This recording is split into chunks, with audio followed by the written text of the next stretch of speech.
नमस्कार मित्रों, हमारी सीरीज चल रही है एपिसोड नंबर 13 की, जिसमें हम बात कर रहे हैं लघु पाराशरी की। लघु पाराशरी एक ऐसा ग्रंथ जो कि फलादेश के लिए एक सर्वोत्तम ग्रंथों में से एक है। अभी तक हमने बात करी है लघु पाराशरी के श्लोक नंबर 1 से 16 तक की।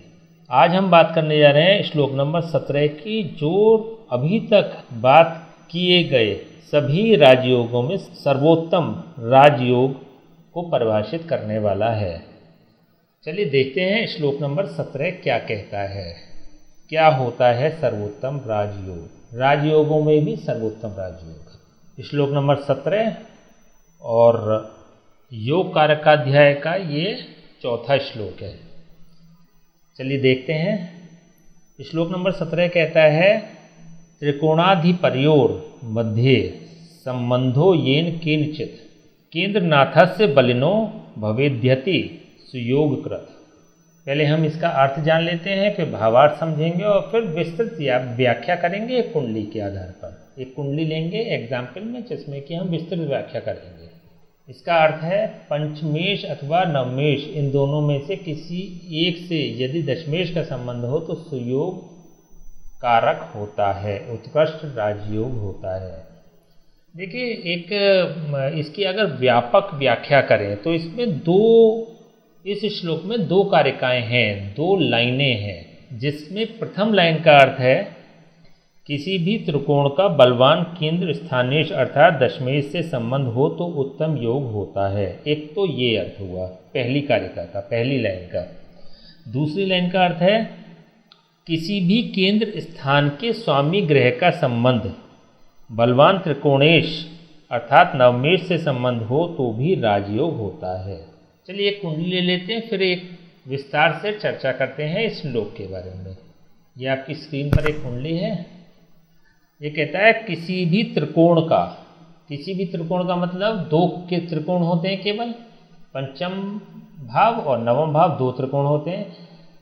किसी भी त्रिकोण का बलवान केंद्र से यदि संबंध हो जाए, बलवान केंद्र, देखिए पहले कई बार बात हो चुकी है कि पंचम से नवम बली होता है त्रिकोण, और अगर केंद्र स्थानों की इन तीन केंद्र स्थान होते हैं, इन तीन केंद्र स्थानों की अगर बात की जाए तो चतुर्थ से सप्तम बली और सप्तम से दशम बली।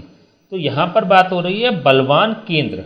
बलवान केंद्र कौन हो गया? इन तीनों में अगर बात करी जाए तो दशम भाव सबसे बलवान केंद्र हो गया। तो इसका मतलब यह हो गया कि पंचम भाव या नवम भाव का संबंध या इनके स्वामियों का संबंध दशम भाव से हो जाए या दशमेश से हो जाए, दशम भाव के स्वामी से हो जाए तो उत्तम राजयोग होता है। दूसरी कारिका क्या कहती है, दूसरी पंक्ति क्या कहती है इसकी?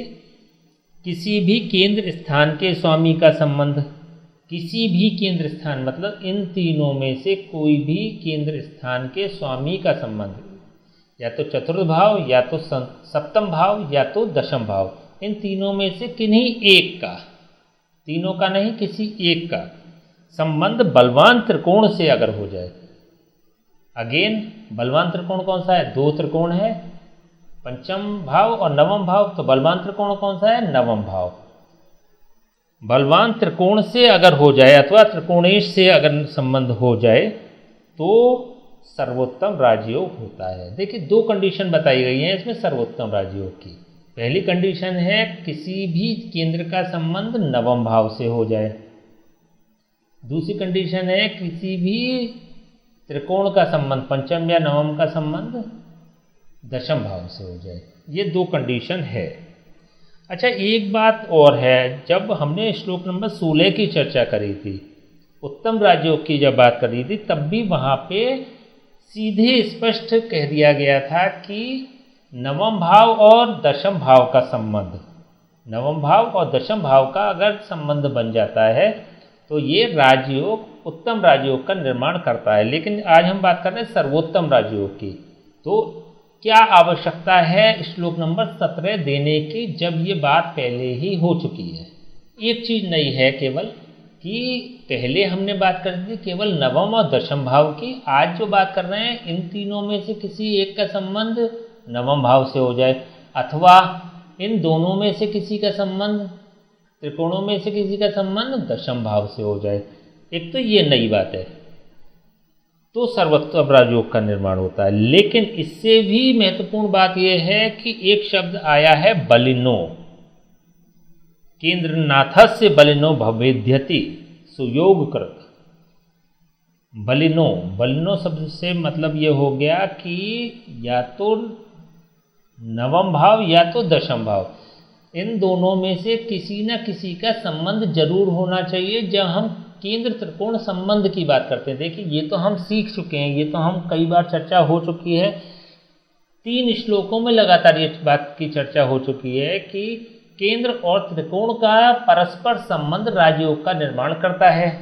ये तो कई बार बात हो चुकी है। लेकिन यहाँ पे बलिनो शब्द से जो अभिप्राय लिया गया है, लिया जा सकता है, वो ये है इस राजयोग में या तो दशम भाव इन्वॉल्व हो या तो नवम भाव इन्वॉल्व हो, क्योंकि केंद्रों में दशम भाव बलवान होता है और त्रिकोणों में नवम भाव बलवान होता है। एक चीज, एक बलिनो शब्द जो आया है बलवान से जिसका अभिप्राय है, उसमें एक स्थिति और हो सकती है। इस शब्द को यदि केंद्रनाथ का विशेषण मान ले बलिनो जो शब्द प्रयोग हुआ है वो 2 स्थितियों में हो सकता है, या तो त्रिकोण के लिए लिया जा सकता है या तो केंद्र के लिए लिया जा सकता है ये सब शब्द। तो पहले अगर हम इसको केंद्र के रूप में अगर मान लें तो बलिनो के 3 अभिप्राय हो सकते हैं।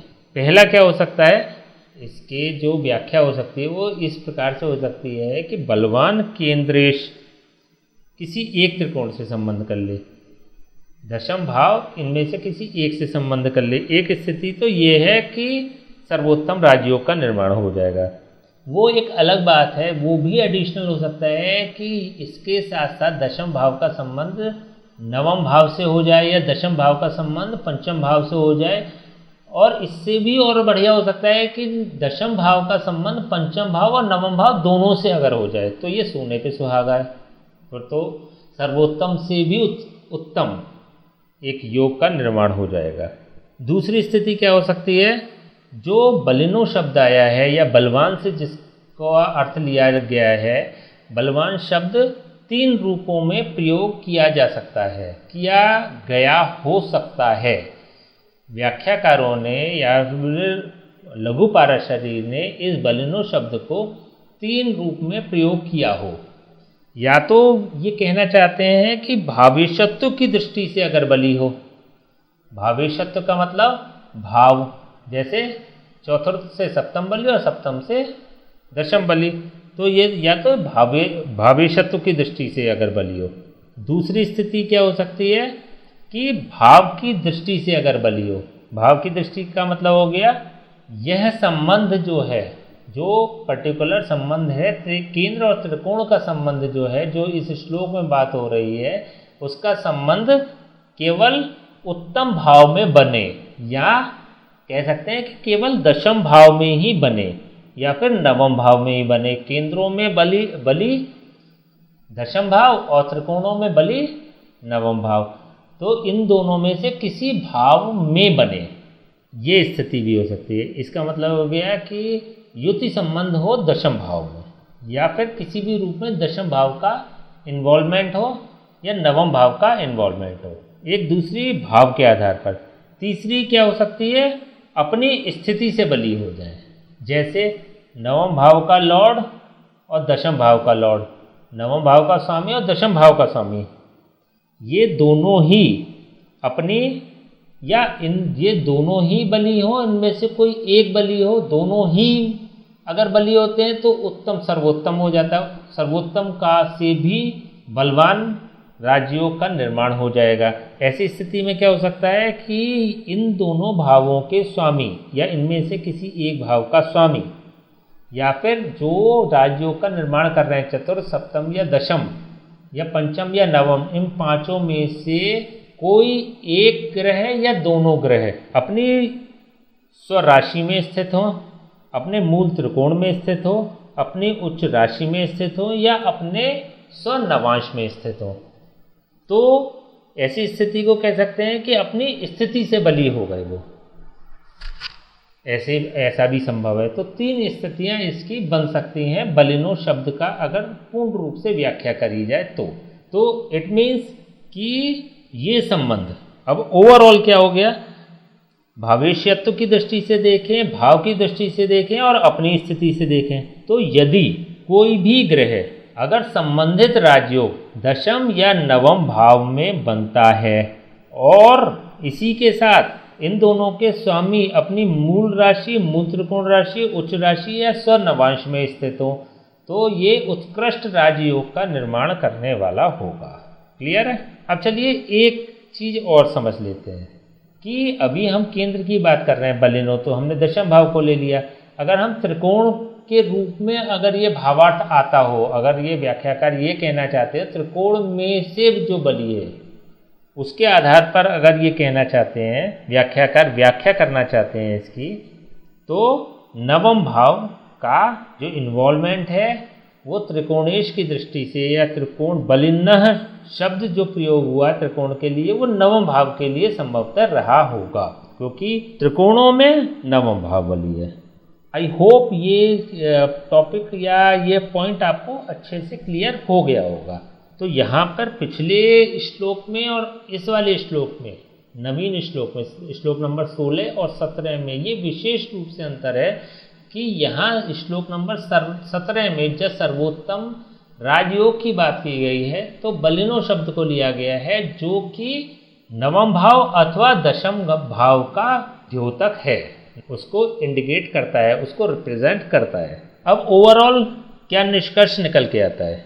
पहली बात तो यह है अभी तक के श्लोकों के आधार पर भी और आज के श्लोक के आधार पर भी एक तो महत्वपूर्ण बात यह हुई कि केंद्रेश व त्रिकोणेश का संबंध राजयोग का निर्माण करता है। विशेष रूप से आज के श्लोक में ये जो बात हो रही है, जब तीनों में से किसी एक को लिया गया है और इन दोनों में से किसी एक को लिया गया है और इन दोनों को भी लिया गया है, यहाँ पे सर्वोत्तम बलि और इन दोनों में से कोई एक, और यहाँ पर त्रिकोण में नवम भाव बलि और इन तीनों केंद्रों में से कोई एक।